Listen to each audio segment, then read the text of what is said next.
The empty box. In a quiet town nestled between rolling hills and whispering woods, there lived a boy named Leo.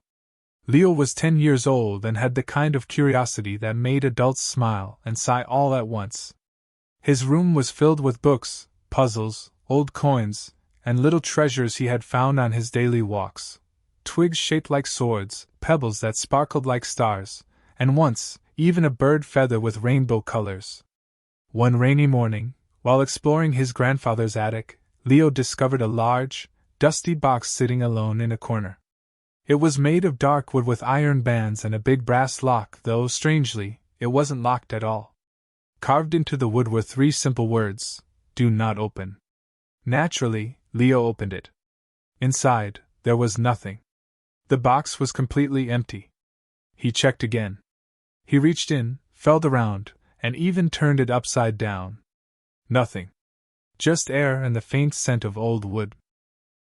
Disappointed but still curious, Leo took the box downstairs to show his grandfather. "Grandpa, look what I found in the attic. It says do not open, but I did, and there's nothing inside." His grandfather, a gentle old man with wise eyes and a beard that tickled Leo when he laughed, looked at the box and smiled. "Ah, the empty box," he said, as if recognizing an old friend. "You know it?" Leo asked, his eyes wide. "Yes. It was my grandfather's, and before that, his father's. It's been in our family for a long, long time. No one has ever figured it out." "Figured what out?" Leo asked.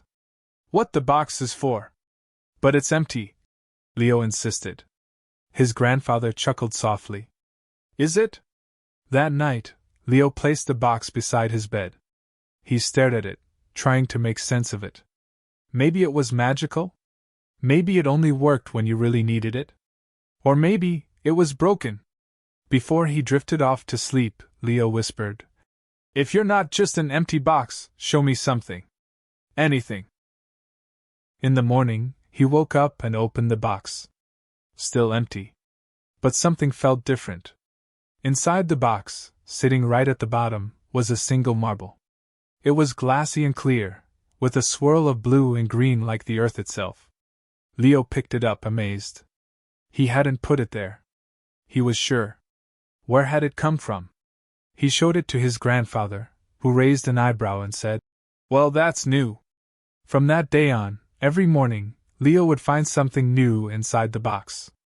The next day it was a feather, long and gold, from a bird he didn't recognize. Then a tiny silver key. A folded map. A glass bottle with a rolled-up note inside that simply said, "Believe?" The box never gave more than 1 item a day. But each item seemed to matter in a way Leo didn't quite understand. One morning, Leo found a wooden coin. When he placed it under his pillow that night, he dreamed of a place he had never seen before, a lush forest filled with animals that spoke in riddles. When he woke, he remembered every detail as clearly as if he'd truly been there. Word of the box slowly spread. Leo told his best friend Nora, who thought he was joking, until she saw the box herself. Together, they started writing down every item that appeared, making guesses about what each meant. They even made up a name for it, the Giver Box. One day, they found a small book inside with blank pages. But as Leo opened it, words began to appear on the page in neat handwriting. "The box gives to those who see. The more you wonder, the more you'll be." "What does that mean?" Nora asked. Leo didn't know. But the more they used the box, the more they realized it was never really empty. Even when it seemed like it was, something always came the next day. One afternoon, after a long week of rainy days, Leo found nothing in the box for the first time in weeks. He felt let down. But the next day, he found a photo. It was a picture of him and his grandfather fishing by the lake, something they had done only a few days earlier. But no one had taken a photo. Not even his mom. "Grandpa," Leo said slowly, holding up the picture, "how is this possible?"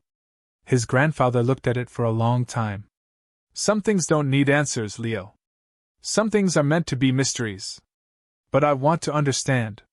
Why does it only give one thing a day?" Why does it know what I need?